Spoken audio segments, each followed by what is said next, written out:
'Cause like a winter tonight, I thought I would always have light. The quick flash that you gave to me, so dark I could barely see. Looking. Welcome everyone, and thank you for joining us today. We have a great show. Today we're going to continue a conversation that we've had a little bit in the past. Common Core, and what is it? Today we have a really special guest, Angela Eller. She's taught second grade and currently teaches fourth graders. She's been teaching for 9 years in Florida.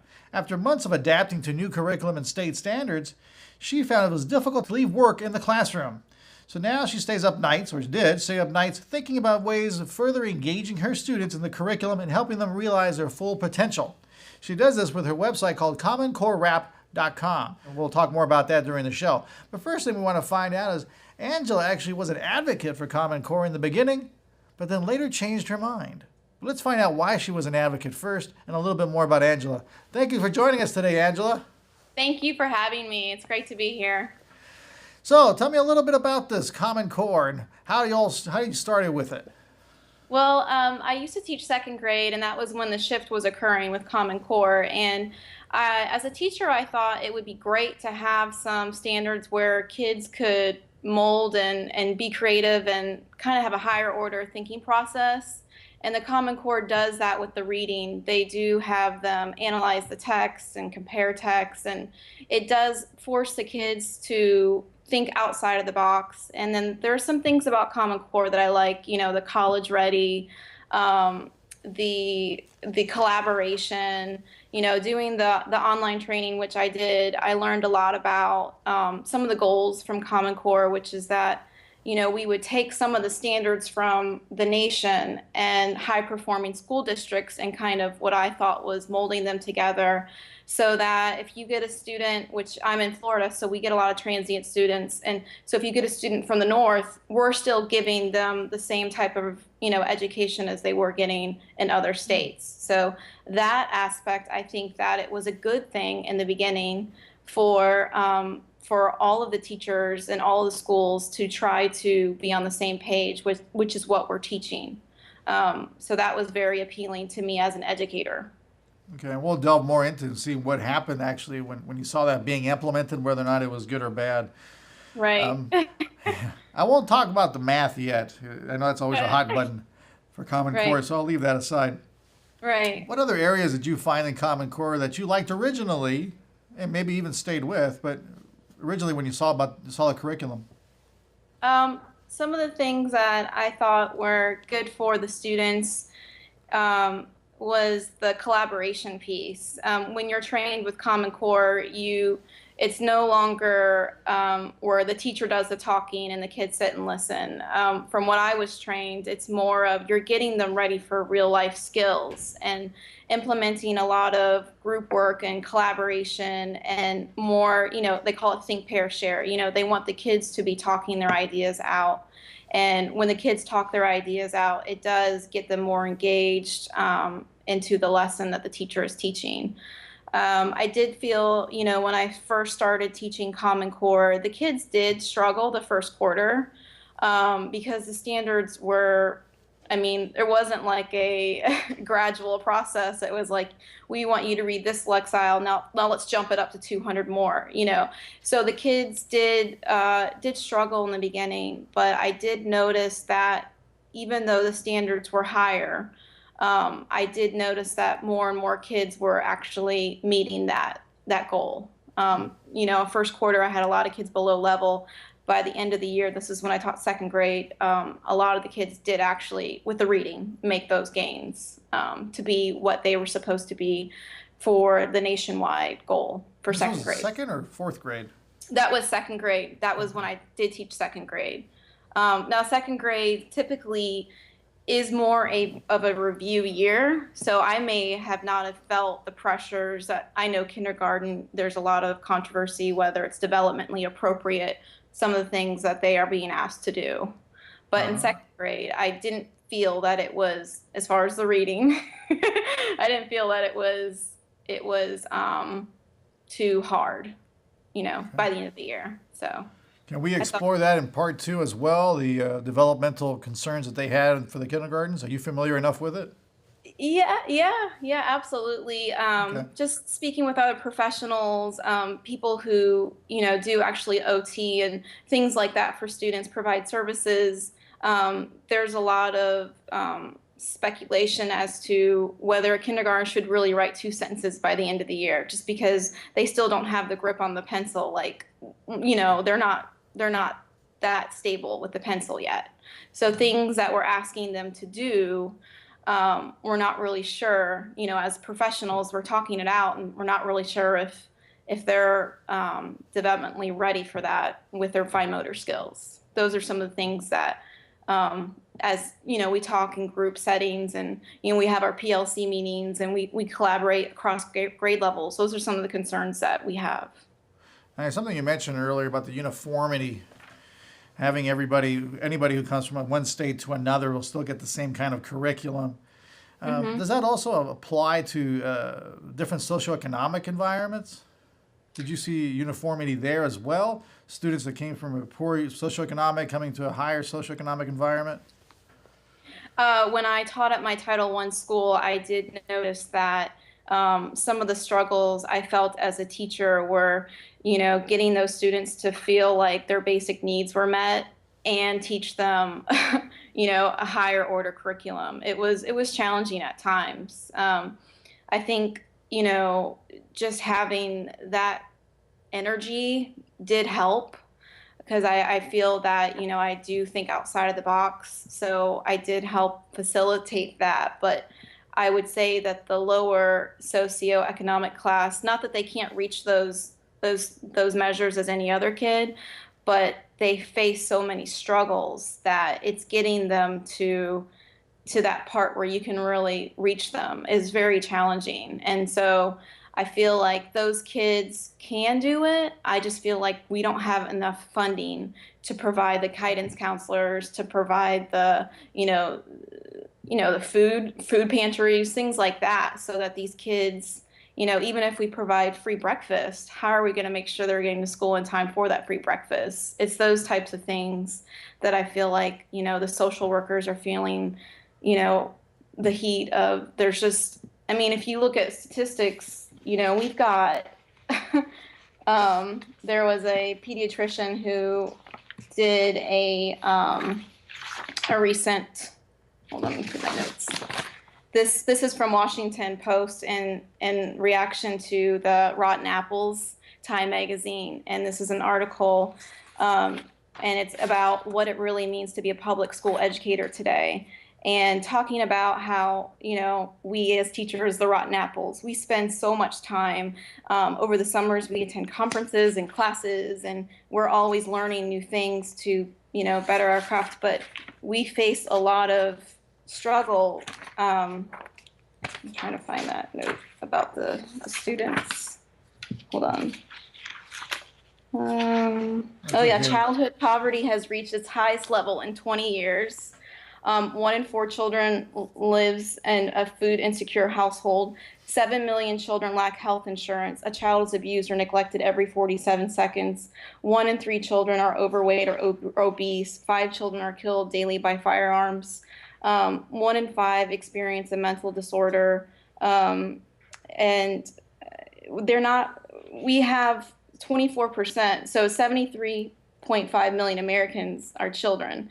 But we only get 8% of federal money, so it's just the struggle is making sure that those kids' needs are met so that they can reach those standards. It is hard. I try to explain it to a lot of people. It's like couch to 5K, but couch to marathon. We are raising the bar, but the progression plan hasn't been, implemented very well. It's kind of just been like, here you go, and we're all supposed to be trained overnight, and these kids are supposed to read at a higher lexile overnight, and it all seems really great. But it doesn't sound like they made any kind of special concessions either for these children. Right. From No. the poor socioeconomic environments. No. No, and even I was talking to some of my friends who teach, special needs students, And I was asking about the testing, and she said that she's having a very, very hard time with the fact that she has a student who is autistic, very high functioning, can do 10th grade math in 4th grade. But because of the new Common Core assessments, the high stakes testing, he is going to struggle with the writing to explain for math because he is language impaired. So there's no accommodation for this child who's very intelligent. He's probably going to be really successful someday because he's that bright with math. But the fact that the test is measuring his writing capabilities is very frustrating for the teachers and the students because we won't get a true picture of that student. Interesting. The teacher called it kind of like the analogy was she felt it was like having a kid in a wheelchair say, okay, well, just run one lap. You can do it. Just run one lap.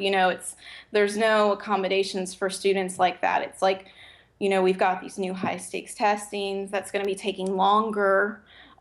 We've got, students are supposed to know more overnight, but we're not really providing some of the support to make that possible.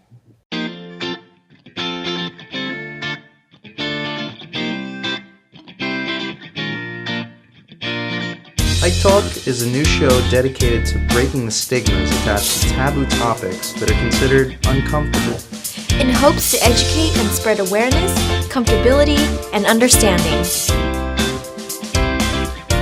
So let's get uncomfortable!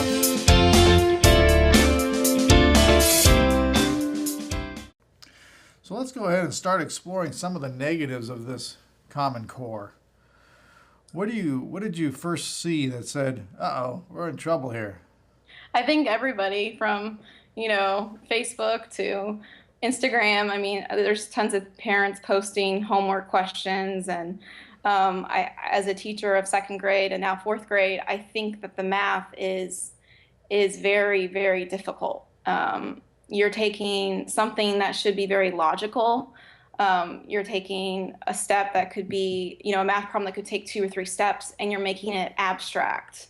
And it's hard for students to master a skill when you throw this strategy and this strategy and this strategy and this strategy, and they're all so different, So I think that the kids and the parents too, because they don't really understand, how to do the math because that's not the way they were taught. And coming from a professional viewpoint, the engineers, the accountants, these dads are thinking, why are you doing it this way? Like there is that's the problem. I'm not really sure where the math came from. I was trained in Common Core, but from my understanding, when we learned about the history of Common Core and how each kid is born with an IQ, and it's our job to make sure that they're challenged so they keep that smartness, something that they were born with. However, I'm not really sure why the math can't just be math. I feel like there should be critical thinking, but then the math should be math. I think, we can still do problem solving and things like that, but the kids should be able to use whatever strategy they feel comfortable with. And a lot of the assessments that, we're supposed to use to get them ready for the end of the year test, some of the problems are forcing, like for division, to use repeated subtraction. And some of the students want to do it the traditional way because that's how they feel comfortable. So I don't really think that that's a fair test for the students to have to take. So it's influenced even basic arithmetic. Right. It made that complicated. It's making basic, like you said, it's making it complicated. I think critical thinking is very important, analyzing and evaluating. I think all of those skills are crucial to brain development. However, I think that it could be infused into certain parts of the school day. I don't think it needs to be, every math problem doesn't need to be a tricky situation. I think it's getting kids to second guess themselves, which I think question. In the end is not. Mm-hmm. I have had some people say, and I don't know if it's true or not. I'm assuming since you have the boots on the ground, you've been teaching this. Some say the math problems they have, the students, and the weird ways of trying to figure out the answers, that sometimes they even say it doesn't matter if you get the right answer as long as you know how to get the process done. Have you Right. heard that, or have you implemented that at all? I have heard of that. Right. I have heard of that. And I think some of the kids are being very creative. And, How so? like, yeah, I mean, kids love to be persuasive. So, if they say, the answer is this, and then they explain why, and we're all new to this. Common Core just started 2 years ago. It's definitely not how I did math, and it's definitely not what I learned in college, how to teach math. So when they say, well, I got this answer and this is right because, and you look at it and you're like, I mean, you kind of want to give them half credit because in their thinking, they did support their reasoning, but yeah, math should be just black and white, and it's right now there's just a lot of colors out there. So you foresee problems with this new math that they're teaching? Long term, I was talking with a parent. I think that long term, and her child's gifted, but some of the things, her child is writing math problems because that's something that that they're doing to challenge themselves. So they're writing math problems, and the mom's like, well, can't I just solve it this way? And she's like, no, you have to solve it this way. And then so it's causing that kind of like, we want to get these kids college and career ready, but we're kind of slowing down the process with math. And I think as a teacher, you're going to hear teachers say this all the time, and this has always been the case. There's never enough time. There's never enough time to teach. We always run over with this and we run over with this. And when we're teaching kids to take a simple math problem and read, think, and explain and do it 4 different ways, we've already missed science block, or we've missed social studies block. And, social studies is lacking, and it's very scary that kids don't know their basic directions, their cardinal directions. So that's the problem with the math, is that it takes so long because everything that should be very simple is, every kid is analyzing and critiquing and defending their way, and all of that is taking time away from other subject areas. Subjective math. We're Yeah. going to leave math now before I forget how I used to do it. And let's explore this. This one is a concern to me. And I've heard this before, and I'm not sure how it affects the 4th grade level. But I have heard they've eliminated a lot of the English literature, and they're replacing it with biographies of even former presidents. What have you seen in regards to that? Well, right now I use the Journeys curriculum, and each story is, they do 50-50. So we might have some texts that are informational, and then we still do have our smaller stories. So it's 50-50, 50 literature and 50% informational. And this is just a 4th grade level. Now, we do teach reading skills through novel studies, but that's something that I do at my school. Now I work at a very affluent school, and there's a lot of support there with parents and funding and fundraisers. So we have novel studies. So every kid gets their own chapter book, and we teach, character analysis, things like that through a chapter book. Now, that's not the same case. I can't say that happens at every school, because not every school has enough chapter books for every classroom to do, one novel study every 9 weeks or more. So they're trying to force the literature back in. Right. I think the literature in the elementary level is probably based. Now that's something that's probably more of the principal discretion. What the principal wants at that school. Oh. So it could vary. Some teachers might stick strictly to textbooks, and some teachers might actually use a rich novel and teach the Common Core reading skills through that novel. Excellent. And what is the most salient, the most important, most significant component of the Common Core that you said, wow, whoever thought of this? It can really cause some problems for students in the future. I think the thing that wasn't really considered when they thought of Common Core was the actual student, their creativity, their their emotions, the frustration, the failure that they might feel if they don't understand something.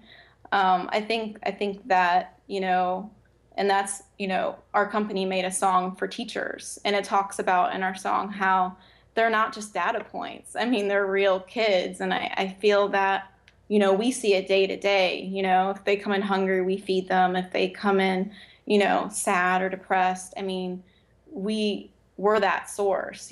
Some of these kids spend more time with their teacher than their parents because this is a very, working environment. There's a lot of parents who work 2 or 3 jobs to make it now. But the thing that frustrates me is, as a nation, we're seeing that this is kind of hard for kids, but we're not providing more federal or state money to help, with more teacher support, more curriculum, more trainings for teachers, more of everything that they need. So there hasn't really been anything I mean, we all see there's problems, but there hasn't been a solution, So I think that instead of spending so much money on the testing, because I've read recently that the test is very expensive, and, and then all the online things that come with the test is very expensive, but we're not using those funds we need more hands on deck.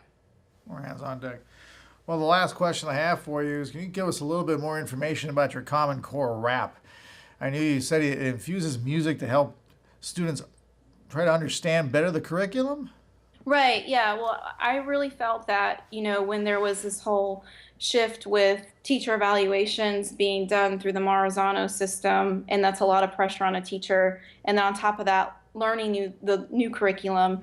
And, when you have high standards, that's a lot to give to kids. So there's never enough time in the day. So I did a lot of research, and I found that kids were lacking in science and social studies from my school, from my class. I realized year after year they were not doing as well as they were in something else. And I think that's why I thought, well, it's got to be the vocabulary. They just don't know what the words mean.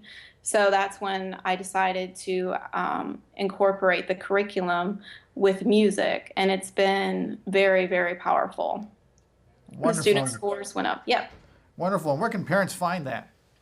CommonCoreRap.com, and there's also the Common Core Rap app that they can find in the Google Store and also iTunes. Wonderful. So CommonCoreRap.com, that's where you can find it. Thank you so much, Angela, for joining us today. We got some great insight from the boots on the ground. You can say a teacher that's been an advocate of Common Core and now does not so much. Thank you, everyone, for joining us. Hopefully you learned a lot. Once again, CommonCoreRap.com if you want to help your children out with the curriculum for this new Common Core program. Thank you, everyone, for joining us. We'll see you next time.